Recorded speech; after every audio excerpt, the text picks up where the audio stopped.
আসসালামু আলাইকুম রহমতুল্লাহি ওবরাকাতু। ইউটিউবের সমস্ত সাথী ভাইয়েরা, কত মানুষ দেখলাম হারাম উপার্জন করলো, হারাম মাল আত্মসাৎ কইরা সম্পদ জমা করছি, বাড়িঘর বানাইছি। লাস্ট মুহূর্তে নিজে আর এই বাড়ি থাকতে পারছে না, মানুষের হক মাইরে না ব্যাংক ব্যালেন্স বাড়াইছে, বাড়িঘর সম্পদ বাড়াইছে। লাস্ট মুহূর্তে বেইজ্জতির সহিত দুনিয়া থেকে বিদায় হওয়ার লাগছে। না হইল দুনিয়ার জিন্দগির সুখ, আর না হইল পরকালের জিন্দগির মাঝে সুখ।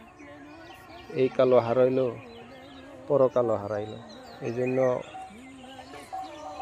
দুনিয়ার জিন্দগিটা অল্প হিসাব করে চলা দরকার। আল্লাহ পাকের হুকুম মানা দরকার, আল্লাহ পাকের ভয় করা দরকার। চোখের সামনে যেগুলা অবস্থা দেখতেছি আর কি, আপনি যত বাড়াবাড়ি করবেন আল্লাহ পাকের সাথে, আল্লাহ পাকও আপনাকে কিন্তু একদম ফকির বানিয়ে দিবে।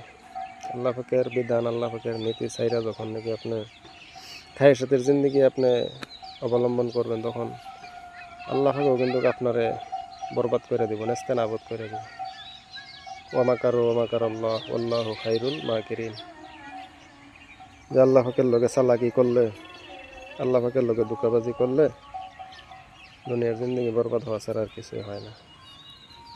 তো বোঝার চেষ্টা করেন, ইমান আমল লইয়া চলার চেষ্টা করেন, আল্লাহ পাকে ভয় করেন।